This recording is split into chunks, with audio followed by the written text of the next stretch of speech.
So the Quantum Leap pilot airs, and everything is looking good until NBC moves the show, causing the ratings to plummet. But Quantum Leap creator Don Belisario was a pro. He knew exactly what to do. Controversy equals ratings. There's got to be some mistake. It was no mistake. Don sent Sam into a black man in the pre-civil rights year of 1955. You have to give Don Belisario lots of credit for being able to pull that off at that time. In the early 90s, this was not a time where controversy was smiled upon. What in God's name's wrong with being called a nigger? Maybe it's just a little too close to nigger. It really dealt with social issues and racism and what it would feel like for a non-African American to walk in those shoes. The Color of Truth worked. Over 15 million viewers tuned in to see the episode. But it takes more than controversy to make a great show. It was Belisario's sci-fi devices that tied it all together. The first was the imaging chamber. When Al enters the imaging chamber, he is transported to wherever Sam has time traveled to. But he's not really with Sam. Just his image is there.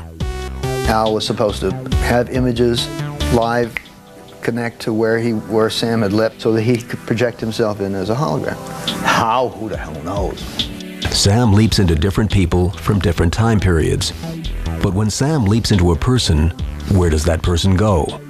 Belisario's answer was the waiting room. A favorite book of mine over the years was The Magus. And in The Magus, there was a waiting room, a room in the woods that just said the waiting room, which is where the soul or body of the person he leaped into went.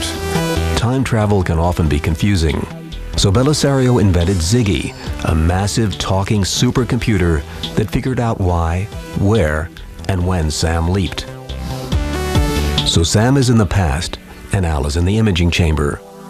Belisario still needed to figure out how to make them communicate with Ziggy, who wasn't exactly mobile. Enter the hand link. Al is to have this hand link. It's how he talked to Ziggy, the computer. And Don's instructions to me were, I want something designed that nobody's ever seen before. Belisario was a tough sale. The hand link went through 7 designs before he finally found one Don liked. I watched my 7-year-old daughter on the living room floor, and she's playing with Legos. And I'm watching her put these blocks together, and I thought, wait a minute. What if I just glued blocks together? Colored plexiglass blocks. I went in and I showed it to Don. He said, that's it. That's the one we want. Quantum Leap had it all. Time travel, great stories, a legendary hologram, and a high-tech communicator made from Legos. But still, NBC was thinking of axing it from the fall lineup. It sort of became known that the show was kind of on the bubble, would it be renewed or not?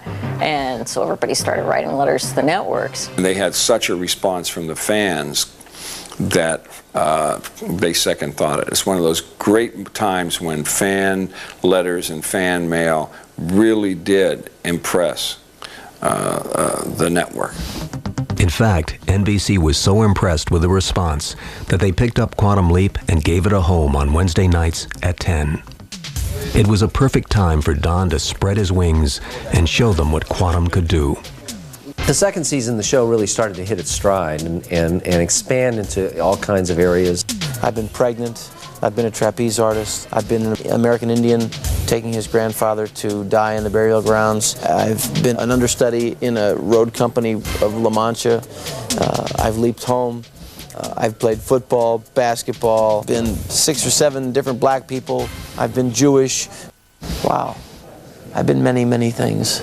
I used to say by year 3 or 4, the writers were trying to kill me. It wasn't like when at the interview they said, now, before we give you this part, guys, you know, can you swim? Can you hike? Can you climb mountains? Can you rope a cow? Can you hang from a trapeze? So Bakula handled anything the writers threw at him, until he was thrown a curveball. Well, actually, a bra.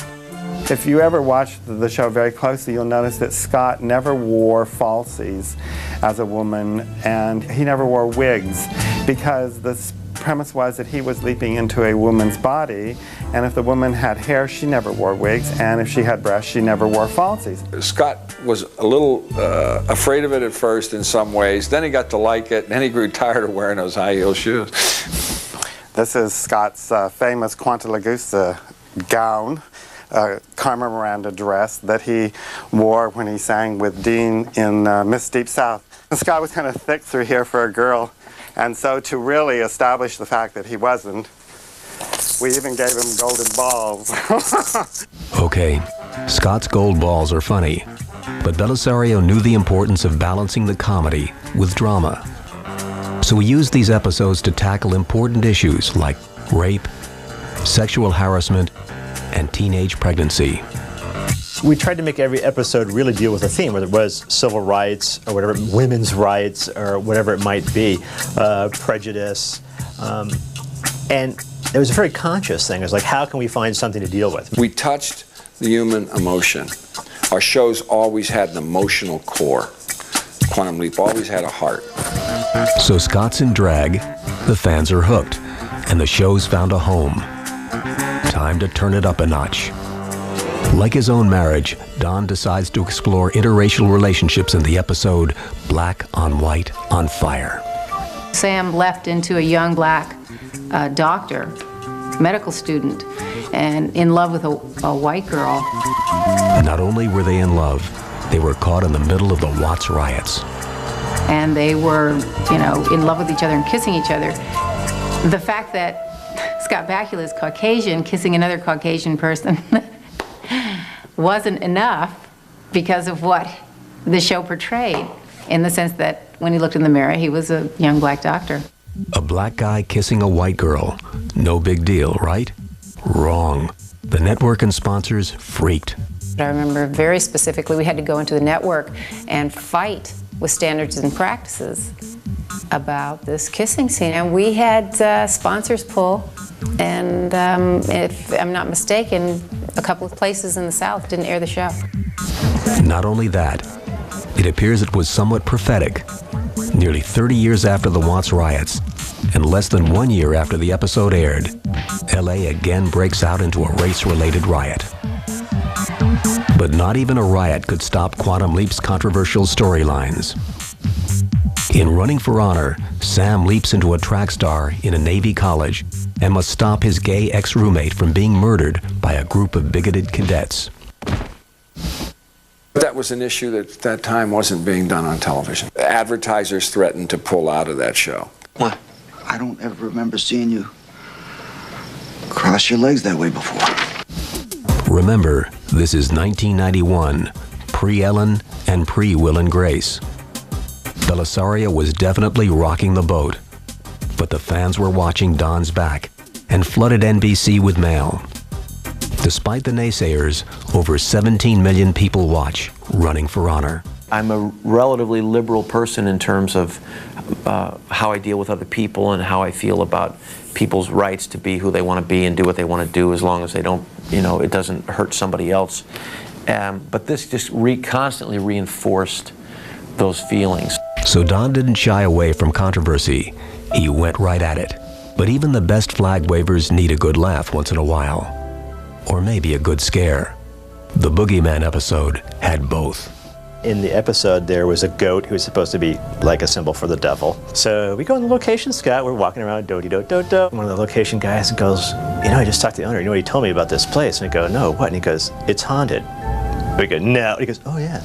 No, there's supposed to be a ghost in this house. So we all start going, do-do-do-do-do. Okay, fine. We're doing a Halloween episode of Ghost. Then we walk around the back and hear this, meh, and there's like a goat in the backyard of this house. Now people are like freaking out a lot of it. We don't actually say the title of that episode, it's Bad Luck. After the episode aired, we got all this weird fan mail coming in, where people telling stories like, my VCR ran backwards, or just as soon as the episode came on, it blanked out. Weird things have been attributed to it and associated with it. While fans are figuring out what went wrong with their VCRs, Sam was meeting a famous author. Stevie King. Hey, Cujo! This was what Belisario called a kiss with history. It's when Sam says or does something in the past that eventually becomes part of pop culture. So Sam's influencing the future, Don's predicting the future, and behind the scenes, the network is ruining Quantum Leap's future. NBC decides to move the show back to Friday nights, the same place it failed a year and a half earlier. Once again, Quantum Leap's salvation would come from an unlikely source.